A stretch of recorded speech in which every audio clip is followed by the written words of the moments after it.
Hello, everyone. So, welcome back to Author Life Chat Show for the Tuesdays series, 8 p.m. CST. We have yet another fiction author with us to talk about his new book. We are going to talk to author Brett Comeau. A little bit about author Brett Comeau. He was born in Boston and he makes his home in Harrisburg, Pennsylvania, with his wife Linda and his cat Chirp. For as long as he can remember, Brett has been a fan of fiction stories, especially sci-fi and fantasy, from when he was a kid. And since he started with the Forgotten Realms books and the Dragonlance books, Lord of the Rings, and comics. So he later moved onto more adult books like Game of Thrones and the Gunslinger series by Stephen King.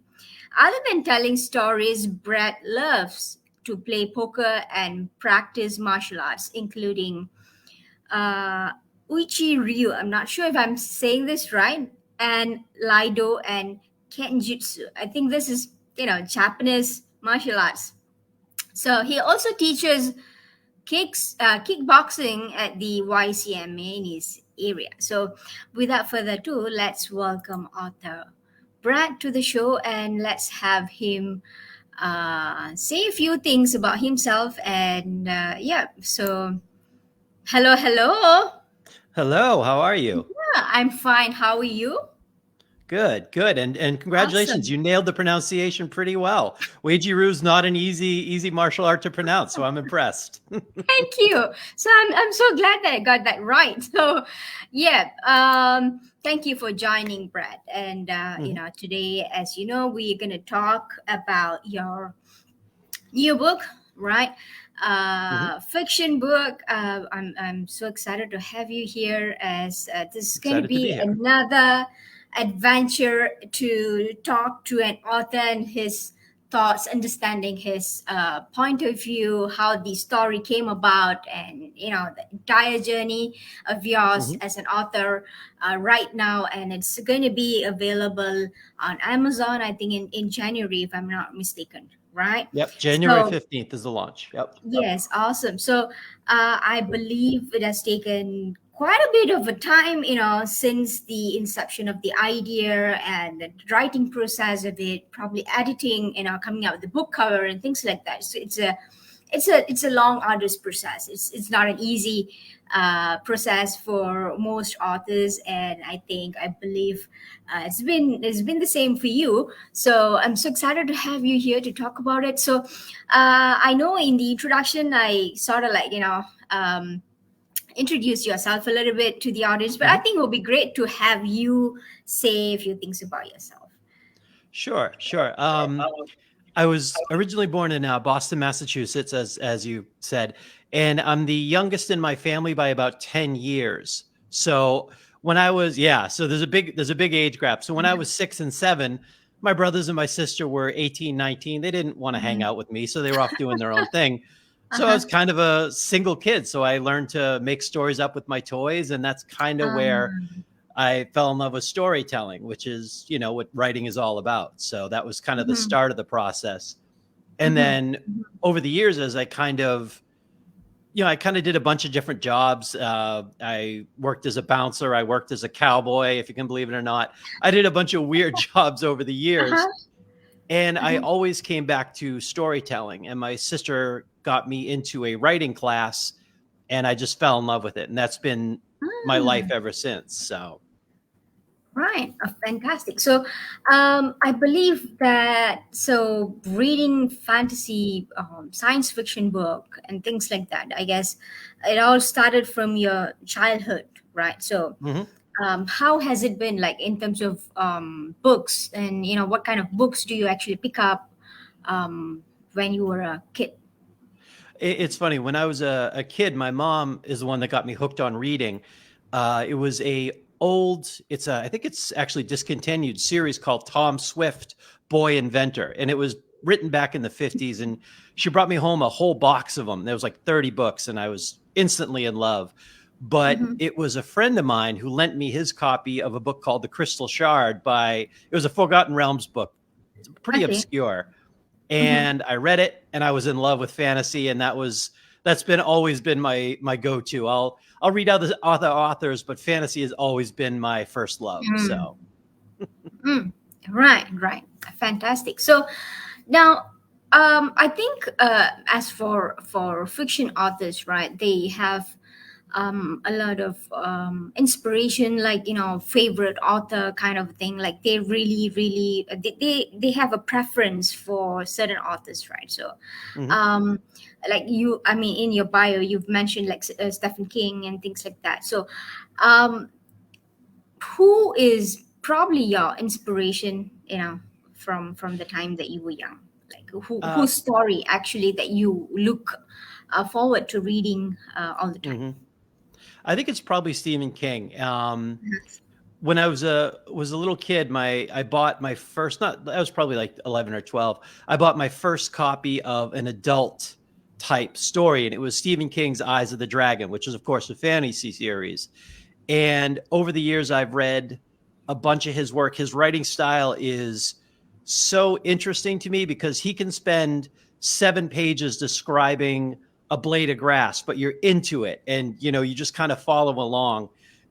And that was what I loved about his work. So there are other authors that I've followed, J.R. Martin is a big one with the Game of Mhm. Thrones series. There's a bunch of them, but Stephen King's the one I always go back to. He'll always be Mhm. kind of my favorite author of all time. So, Mhm. Mhm. Right, right. Fantastic. So now, writing books, right? So have you ever thought that you would be writing a book one fine day? And how did the writing journey actually start? Because I think for most of us, I mean authors, right, we start as bloggers, or some of us, mhm, we write as a hobby. It's not a planned kind of a thing. We just write for the fun of it, and it's just done like that. So, or maybe even like Facebook posts, and then we kind of like just forget about it. We don't really mhm, think much about it. But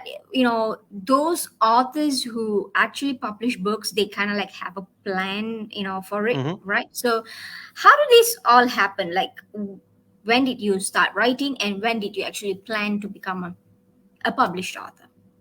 Yeah, it's funny. My older sister kind of got me into writing. She lived in LA. I was living in Las Vegas at the time, and I was a semi-professional poker player slash Mm-hmm. bouncer slash a lot of things. And I just kind of had reached a point where it wasn't working. So my sister was like, look, come to LA, stay at my place. We'll figure out what you're supposed to be when you grow up. And she'll always have my love and support because of that. So I came out to LA and I met all these people that were so into stuff. They wanted to be an actor or a director or a producer or a writer. They were so passionate about it. And that's what really got me started. And Mm-hmm. then, so I wanted to be a famous filmmaker, but they weren't hiring. So, you know, so I said, okay, it costs about $10 million to make a movie. What can I Mm. do that won't cost me $10 million? And I ended Mm. up on a novelist. So Ah. that was kind of the journey. And it took a long time because when you write a script, it's dialogue, action, next scene. With a novelist, it's a lot of description. You have to let it breathe. That took a long time. So that was kind of Mhm. my process. But yeah, I wanted to be a world famous filmmaker, but they wouldn't let me. So I was like, okay, well, I'll have to do something else. Ah, all right. Okay. So when did this, like, probably 10 years ago, 15 years ago, when did you hmm actually exactly started uh, writing? Like, yeah. yeah, I was started writing scripts about 10 years ago, and these Mm-hmm. were just all different kinds of scripts. And then when I moved to Harrisburg, because of my wife and I got married, and it was so much cheaper to live here than LA, I said, Okay. okay, I can write any type of story I want because there's no budget. So I returned to my one true love, which is fantasy. And I started outlining probably my first two or three novel ideas, probably about 3 or 4 years ago. And Mm-hmm. then this is the one I loved, and this is the one I couldn't shake. So this became my first book. Ah. Right. I see. So the Nameless Saga, right? So Mhm. what I mean, where did this inspiration to write this book come from, and how did this all happen? Like, especially, I believe this is your debut book, Yep, my first. right? This is my debut. Yes, Yep, yes, your first book. very So, exciting. yes. So, where did you get the idea? And yeah, so the Ah, spark. yeah, I've always. It's funny. I know so many people when they watch a TV series, they fall in love with the main character. That's who they identify with. Mm-hmm. I always identified with the sidekick character. I don't know what that Okay. says about me as a person, but Uh-huh. I was always a bigger fan of Robin rather than Batman. I was always a bigger Okay. fan of the sidekick. Okay. So I wanted to come up with an idea where the sidekick was the main character. And Okay. and yeah, so obviously it's hard to do because the sidekick doesn't change and the main character does.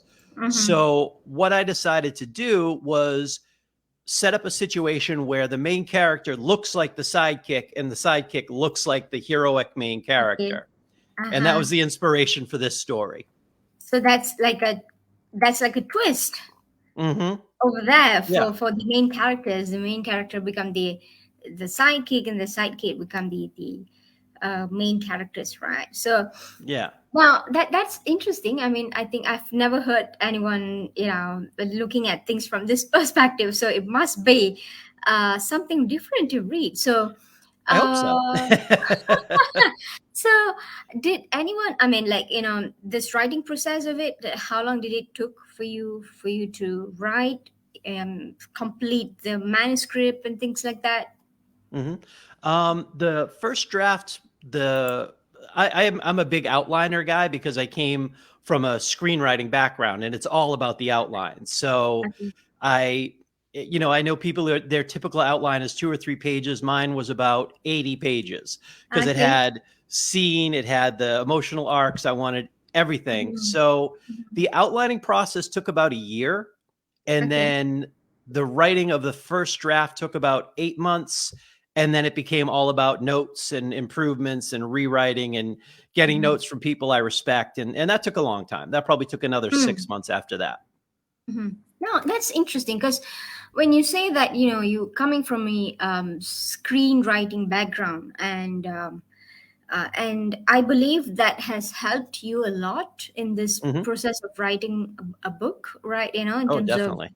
meticulously planning out the scenes and things like that, right? So, interesting. So, how is it like screenwriting versus a book, right? Coming up with a book, right? I mean, people will always say that when they watch movies, right, adapted from books, they say Hmm. that it's not like the book, right? It's not like Yeah. reading the book, right? So why do you think that happens? And yeah, so as a screenwriter, I mean, coming from the screenwriting background, how has it helped you to yeah, work on the book? Yeah. Yeah. I think like I said, it gave me the strong foundation of, you have to keep things moving. You have to keep your story going at a good pace so your audience stays engaged.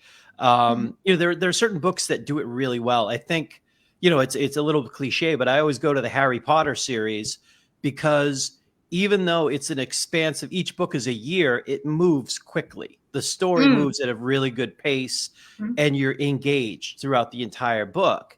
Mhm. And that's the one thing I learned from screenwriting. When I came over, I had such a big connection to um, outlining. It really Mhm. helped because I didn't get a lot of what do you call writer's block from the Mhm. story Mhm. because I knew exactly where the next step in the story was. Mhm. Okay. So that's interesting because I think a lot of authors actually struggle with writer's block because Hmm. even outlining their entire story. So I think a lot of people they get stuck in the outlining process, and then Hmm.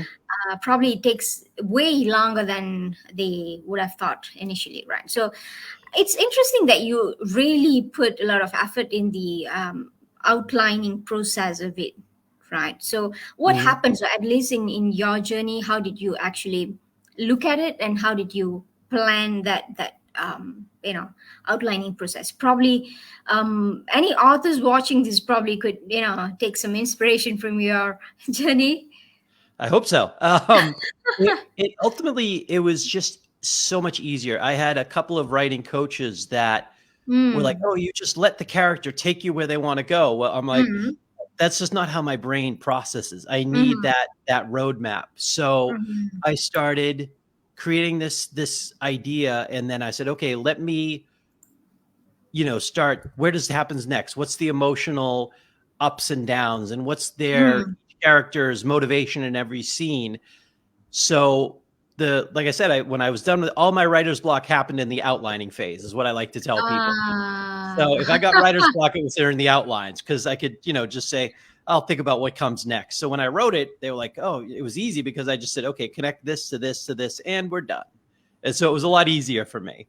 Yeah, okay, now I get it. I mean, I think so. Your hiccup probably happens in the earlier stage Hmm. of it, because coming up with a good outline is definitely going to be tougher than actually modifying the story later on, or probably amending this, editing the work later on, which would be a lot more difficult than Hmm. getting things right from the beginning, right? So this is, I mean, this is another misconception. Probably what people say is that you cannot edit an empty book, so you have to you know write something and then you edit it later, right? But I Yeah. do get where you're coming from, because as a person who is organized, probably if you are really into organizing things properly, right? I mean, you wouldn't want to start something that doesn't have a good foundation, Hmm. right?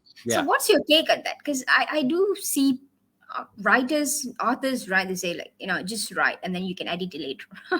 Yeah. And for me, I think part of losing my ego was that when I come up with an idea in the outline phase and somebody says, I don't like that idea, I'm not emotionally attached to the words there. So I can Ah. rework the idea. When Mhm. you're, day 180 of your draft, and you've Mhm. rewritten it 4 times already, and somebody says, yeah, I don't like this, you're like, well, what do you know? You're Mm. emotionally attached to this scene. Correct. So I don't do that. So I think that's where I have the advantage going in.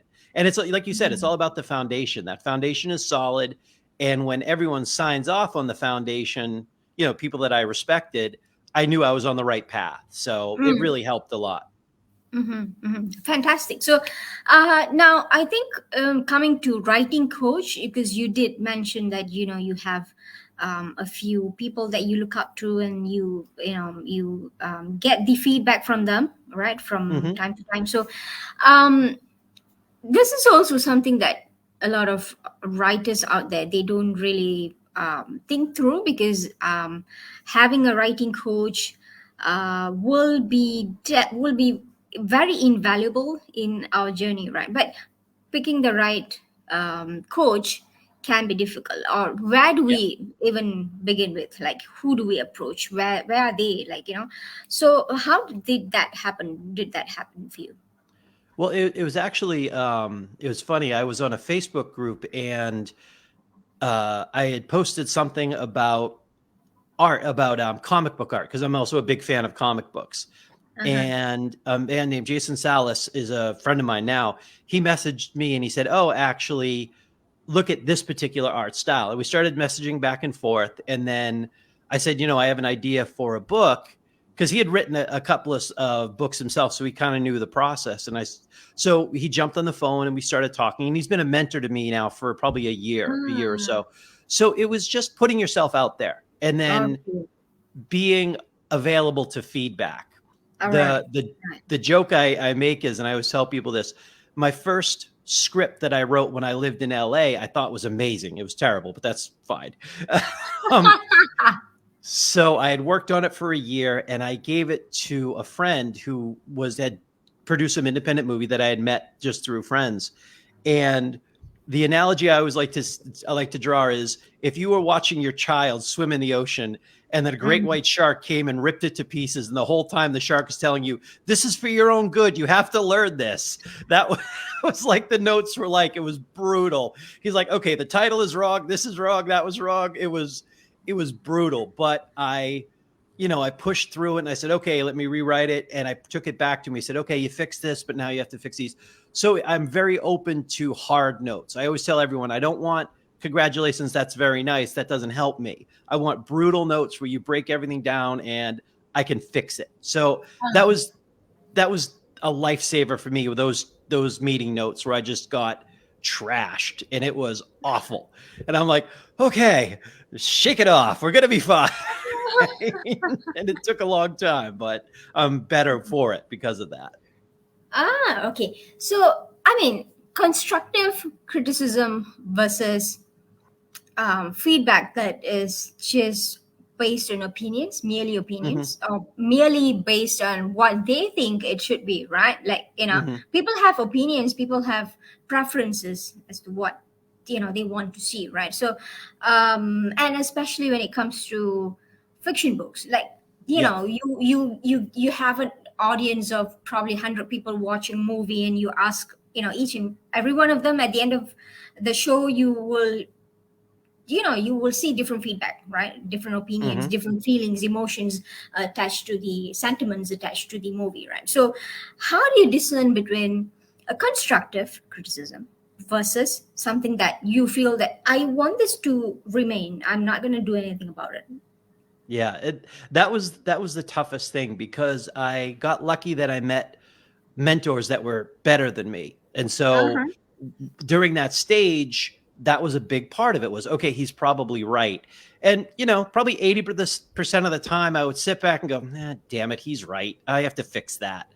So when he read my most recent draft, he gave me some notes and I thought about it and I said, this is the story I want to tell. Now, he may be right, but I'm going to put this story out there. And I think what you do is you say, I think I'm right on this, or he's right on that, and then you just put it out in the world and let them decide. Okay.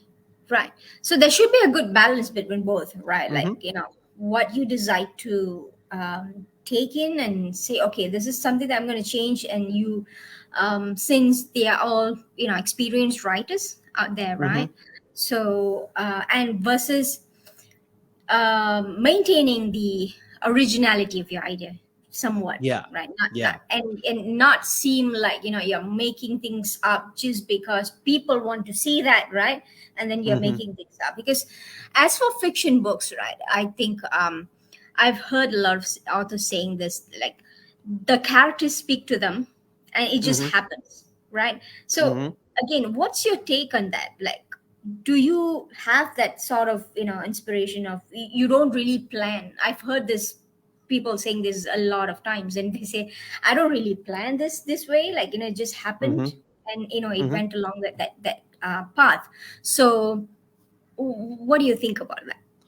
Yeah, I think that's a big part of it. I think for me personally, it's the voice of the characters that get me to a certain place. So one of the sidekick of the main character is named as Alex, and I originally imagined him as kind of a bully that changes over the course of the book. But as I was going through it, I was like, no, this is more his style of character, and his voice developed as we went, kind of organically. But Ah. the story itself, I pretty much had locked pretty early Ah, on. uh-huh. So Okay. it's that balancing act. I agree. Yeah. Yes, all right, so I get it. So it's more like, I mean, you have the bigger picture planned out, Hmm. so to speak, and then the details of it, you just let it happen on its own, like, Yeah. the Yeah. characters to take its own voices, and just flow, and the whole thing just flows from there, right? Yeah, and it's an enjoyable process, but Uh-huh. I've written myself into a couple of corners where I'm like, "Oh no, how do I fix this?" And I have to go back and take another run at it, and it Uh-huh. usually helps. So Uh-huh.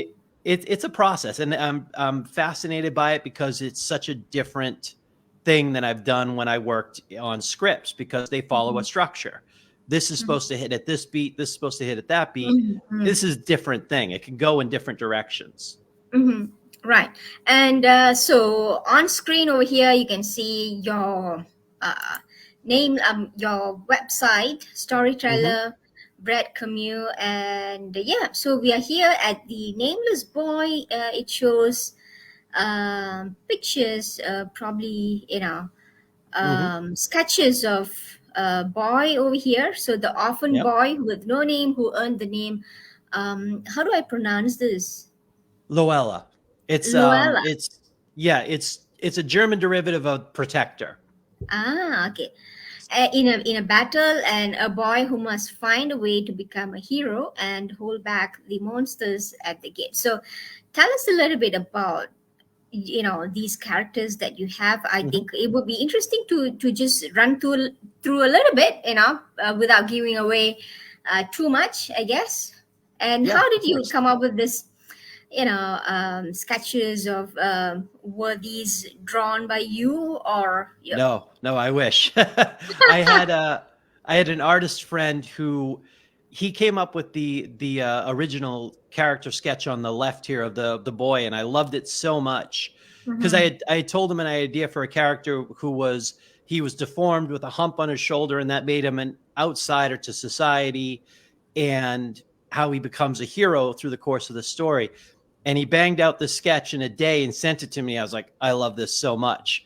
And Uh-huh. then he just did all the other sketches in the process, and it was so fun. So this is the Yes. sidekick here, Alex. He's the Where we, he's yes, Alex. yeah, he's the sidekick of that looks like the he should be the hero because he's Hero. handsome and has all Yes. those hero qualities, but he's the Uh-huh. sidekick of the story. So Ah, all right. Okay. So this is the main character, right? yep. So he's an orphan, Hmm. right? He's an indentured servant, and he doesn't know he's an indentured servant to a farm on the land he lives in. And he doesn't know where he comes from. Ah, So, and this whole saga is about his where he came from, how he connects to the world, and how he grows to be more than he was.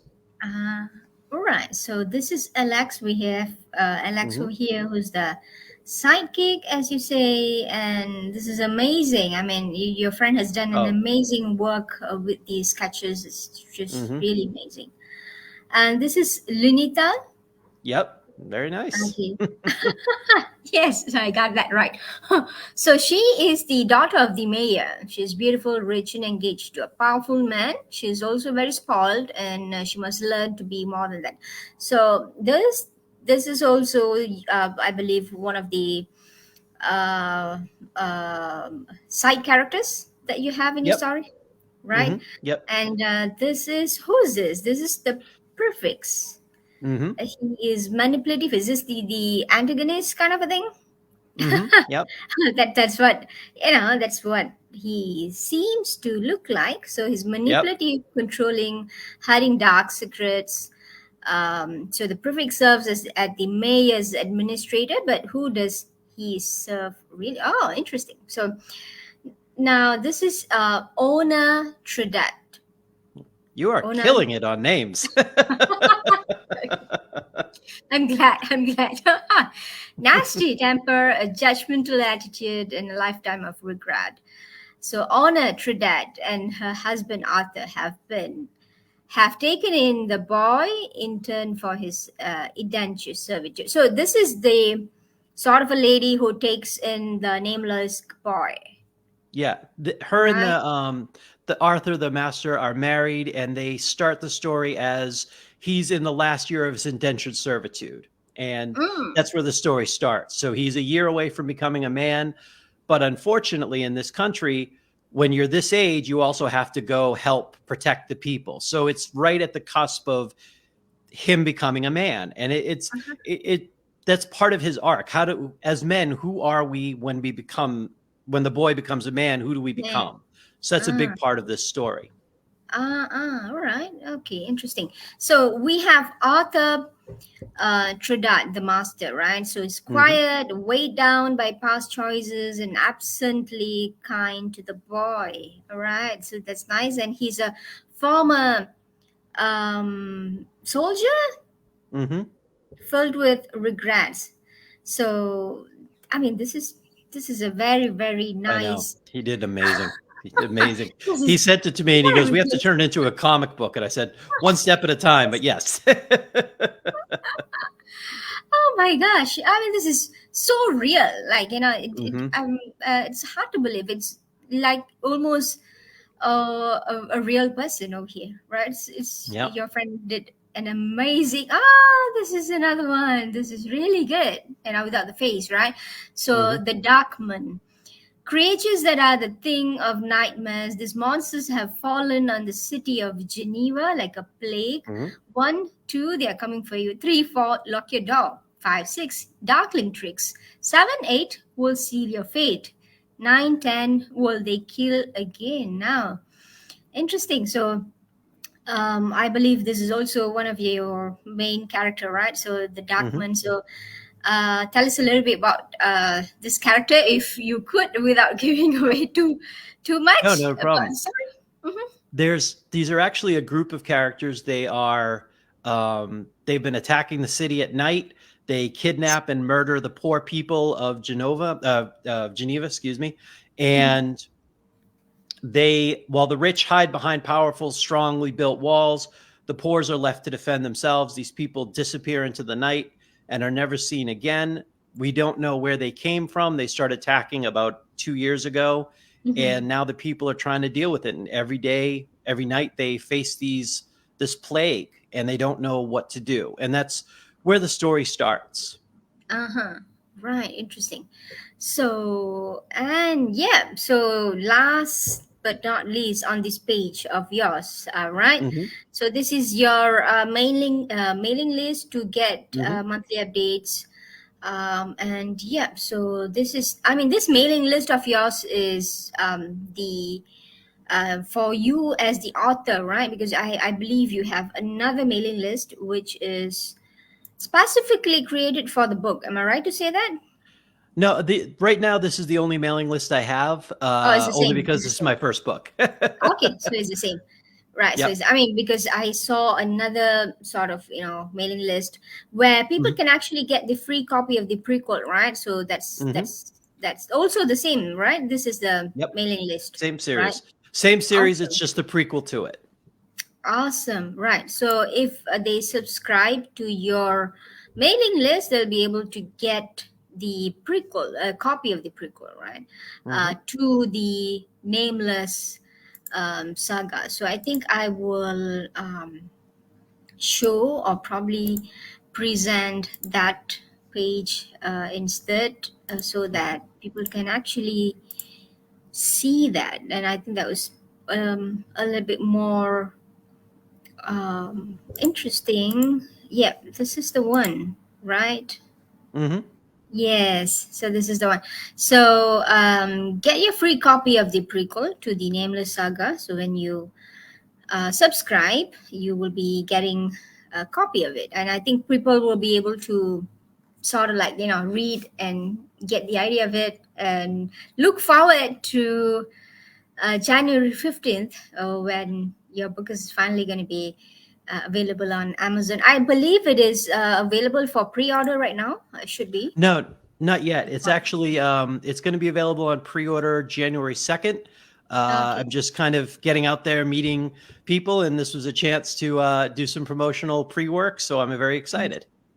Awesome. Right. So now the book is out now. I believe you have, sent it to editors or probably even your close family members to read the entire story book, right? Hmm. So how has it been so far? I mean, from the feedback from your editors or probably even your family and friends, closest family and friends who have read it, if Yep. anyone read it before.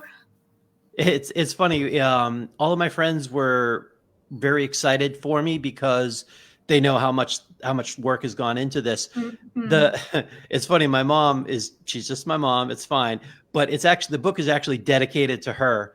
And I gave her copy over Thanksgiving when we were up there, and she goes, "Well, I don't like the title and I don't like the cover." I was like, "Really not looking for notes here, Mom, but okay, that's fine."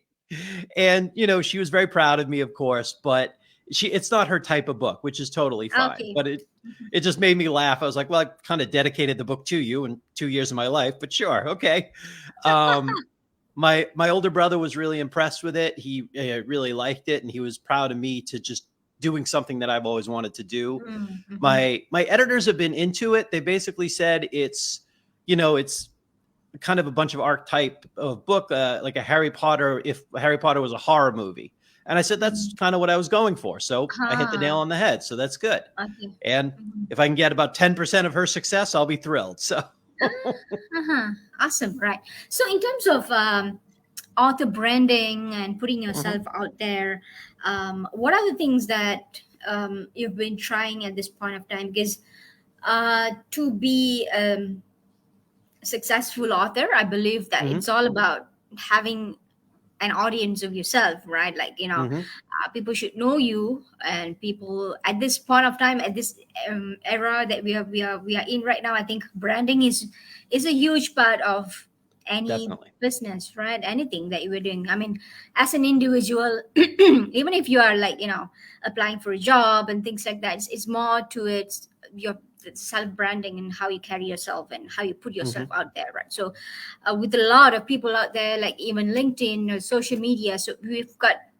tons and tons of people churning out contents and putting themselves out there, and it is at a glance you do feel that this whole social media platform is very competitive, and to stand out amongst the noise is a challenge, is already a huge challenge, right? So how do you navigate through the challenges? And yeah, that's a great question. I mean, I think the trap has become too many people act ridiculous to get attention, and then that's what they get known for. You take a look at just the people who do foolish things, and they burn themselves out. So people are like, oh my God, look at this guy who did this ridiculous thing. Well, that's your brand now, and you don't want that. So I personally just think if I stay on message, and I stay focused on who I am as an artist, as a writer, rather, I think that's what's gonna come of it. So for writing this story, I basically was like, okay, I'm going to present myself as myself, not try to sugarcoat it. And if somebody likes me and my writing style, awesome. If they don't, I understand, and I hope you'll come back and try the next series. So I think that's about all you can do. Yes, exactly. I think just being yourself, and I think putting yourself in the right crowd is also important. Like, I think if your book is science fiction, right? I mean, it's a no-brainer if you go into a non-fiction group and you're trying to talk about your book, because nobody's just going to be interested. I mean, it's a known thing, right? So going to the right, or attracting the right audience is very much important. So are you a part of like maybe Facebook groups? Oh, yes. Yeah, I mean, where do you actually look for the like-minded people? What I did was I looked at the Facebook groups that were fantasy and sci-fi, because that is my tribe. And I met a lot of authors, and you're allowed to post, some you're not, but what you get from it is people just talking about the challenges they face in everyday life. And there are some groups that they just say, hey, post everything you want, anytime you want, and let's do it. And others are not that way. So I think you just keep looking for your tribe, and you find them, and then you build. And I think the key is, and the reason I put so much work into this mailing list, is the key is having a mailing list. I think you get an audience list, everything else is going to work from there, because Facebook can suspend your account tomorrow. YouTube can pull you down tomorrow, but you have a mailing list, you always have an audience. Fantastic. I mean, you nailed it there, because when you have the mailing list, I mean, people coming to your mailing list, right? Subscribing to your mailing list, I think you sort of like own the path forward in terms of marketing. Like, how do you want to engage with them? When do you want to engage with them? What are you going to how are you going to build the relationship with them? What are you going to do with that probably 100, 10,000 subscribers that you have, right? I think then it sets the ability to decide how you want to build, relationship with them one to one, and not just Yeah. depending on social media, which I definitely agree that you may not know when you're going to get suspended, or you may not know what's going to happen to that Facebook group itself. But I also Hmm. think that the groups that have no little to no moderation will also result in a very low quality group, because people will just keep spamming with their with their Yeah. links without quality engagement, without interaction. And I think that is also sort of like, it doesn't really go anywhere, right? So I Hmm. think in order to build that engagement, in order to find your tribe, I think it's useful, because some groups, they are really careful about it. They have a system in place, like Hmm. when you're supposed to post, what days, like Fridays are posting, free posting day, kind of a thing. I think the Hmm. moderation is good, to a certain extent, right? So have you tried sending the sample of your book, like you said, right? You have the prequel, the copy of it. Have you tried sending this to your the ones that you connected online? I mean, speaking about online Hmm. connection. Yeah, absolutely. I've reached out to a bunch of Facebook groups. Some have been very receptive. Others have said, you know what, we don't really want that. And you just have to be respectful of that. It's their group. They built it over the years. I'm a Mhm. guest. So I just take advantage when they allow it. And if they don't, I stay respectful and stay part of that group, because you can still learn a lot and you can still Yes, connect with people. And absolutely. I mean, like I said, my mentor now I met through a Facebook group. So it's it's a long-term thing. I think if you think short term with publishing a book, which is hilarious because even 2 years is short term and that, but if you think, okay, my next 30 books, I want to be connected to these people as I build a reputation, I think you're on the right track. Fantastic. Yes, I think that's a great take on that. Right. Hmm. So now the first book is ready, right? As we Hmm. can see over here. But what's your ideas, or what's your plan moving forward? This series has about 6 books in it. At the end of the first book, Nameless versus the Army of the Dead, there's a bonus chapter for the next book, which is Nameless versus the Wolfmen of Moonlight Bay. Mhm. And it continues on this story. And I don't want to give away too much, but Uh-huh. it puts him on the end of this book has him asking a lot more questions about where he came from, who he Mhm. is, and him and his friends go on a journey to find a solution, to find an answer to questions. And they become involved in the bigger world that they're part of. Fantastic. So when you outlined, did you outline the entire? I mean, the 6 books, all of it. You put an outline to all 6 of it, or you just sort of like just focused on the first book? Well, I did what I call my main outline for the first book, which is, like I said, about 100 pages.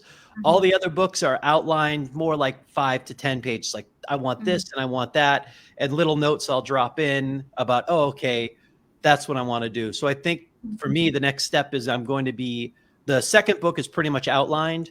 I need to do the third and the fourth book to kind of connect these all together. So I've just been an outliner guy since day one, and I don't think that's going to change anytime soon. Fantastic. I think it does help a lot, right? I mean, in terms Mm. of not going back and forth too many times, trying to amend this and that. It's going to be a mess to work with. I guess it's going to be really. I mean, I wouldn't be able to imagine that mess to Ugh. deal with, right? Because I wouldn't want to have a draft just for the sake of having a draft, and then Hmm. sitting there staring at the draft and not sure what to do with it, right? It's good to have a base, a probably foundation, a proper foundation being laid, and then the editing process becomes a lot more easier Oh in yeah. that Well, sense, right? the guy who wrote Game of Thrones has talked about he's stuck, and he's been stuck for about a year. And Uh-huh. he's the ultimate just write as he goes, let the story flow, and he's been stuck. And a lot of people, myself included, are really waiting for the next book to come out, and the entire series is already finished, and we're still waiting on this book. So Uh-huh. it's I that would be trapped in hell for me. I'd be like, oh God, what do I do? How do I fix this? Yeah, So exactly. once I do my outline, I'm like, okay. And then I send the outline to people I know and I respect, and they're like, try this, try that, try this. So the original version of this book was actually the first 4 books in this series. And Mhm. my mentor was like, let it breathe. Just give it a second. Let's separate this first act and make that your story of the book. And I said, I don't know if it's enough, but it turned out he was right as usual. So Ah, right, right, right. So turns out that you really have good support system. You have great mhm. mentors that you can rely on. So that is a plus point. I think that's an Oh, advantage for absolutely. you, right? Yeah. So speaking about the publishing journey, right? So this is, I believe, you have chosen the self publishing route Mhm. as opposed to, right. So was this also something that you have always wanted to do, self-publishing, and you have never considered traditional publishing route so far? Or yeah, how did this, like, Well, it was funny when I came up from I did marketing for a number of years. So when I got Mhm. interested in publishing, I started researching self-publishing. I was amazed at what you can do now. There are no Mm. gatekeepers anymore. Like Mhm. what when I was a kid, so we're going back 30 years, publishing a book was you had to get an agent, then they had to submit it, the whole process. And Mm. it could take Mhm. years. Mm. And now it's like I can write a book today and publish it tomorrow. It won't be a good book, but it'll be out there. Yes. And what I realized is I can spend the next 3 years trying to find an agent to take on this book, or I can get my next 15 books out. And that's what I Mm. prefer to do. So, Mhm. and because I come Fantastic from a marketing background, background. that's what I can do. Yeah. So, So it sounds like you have the recipe for success already laid out. I mean, with all your experience in the script writing, and you have an extensive experience with the marketing, and you've already laid out the foundation, like, meeting people in the right um, groups and things like that. So you have it ready at this point of time. So now, speaking about your mailing list, right? So how's it going so far? And yeah, your subscribers, and yep, it's and good. It's engaging with good. them, right? Yeah. Is another It, thing. it's funny because right now I'm at about 40, which considering how I haven't launched my book yet, I consider it pretty good and I'm happy. Mm. Mhm. Um, what I always laugh at is when somebody says, how often do you mail people? I said, Ah, I mail once a month right now. uh-huh. And as I Mm. pick up, I'll probably go to once a week. Uh-huh. But it's more just my musings on life and letting them know me as a person because All right. the the number one rule of marketing is people buy from somebody they know, like, and trust. Yes. Yes. And Mhm. you build that relationship, they will buy from you. So Mhm. that's right Fantastic. now what I'm focused on. Absolutely. Absolutely. I think you are right, because people, especially authors, like, you've got tons and tons of books out there, and so many books are being published, in a day. I mean, as we are Hmm. speaking right now, probably, people are publishing books right at Hmm. this point of Yep. time that we are speaking. So there are books being published every minute of the day, and getting the attention of people, right? Attention is the currency that we're Oh, yeah. trading this Yeah. right, so to speak. So getting the attention of people is something very challenging, but I think when it is being done genuinely, right, you Hmm. put yourself out there genuinely, I think that's where people will be able to relate to you, and it doesn't feel like you are, staging a show out there. You're putting yourself out there, just your normal self, and it works, right? Yeah. You don't have to think too much, you don't have to plan about things, and make it sound like it's fake and things like that. You just go out there and put yourself out there, just who you Hmm. are, for who you are, and I think people will appreciate that a lot more than trying to, like, sell right, in Oh, yeah. every mailing list, right? I think I've seen people trying to push for selling, right, in every Hmm. mailing list, and it's like, Really? It looks So, tiring. It looks tiring. And mm, when you're trying to, going back to what you said, and it's true, the audience's or attention is the currency now. mm, I know plenty of people who try to be ridiculous all the time. And I'm just like, that looks tiring. That looks mm, so tiring. I wouldn't want that. So I put myself out there and I say, this is the story I want to tell. If you don't like it, totally get that, totally respect mm, it, but give it a shot. And if it's not for you, not for you. And I mm. wish you the best of luck. And that's all you can do, I think. I mean, yeah, because again, I think for people have preferences, and I think you just got to go for those that naturally like what you do, Hmm. and that's about it. I think that's all we can hope for, right?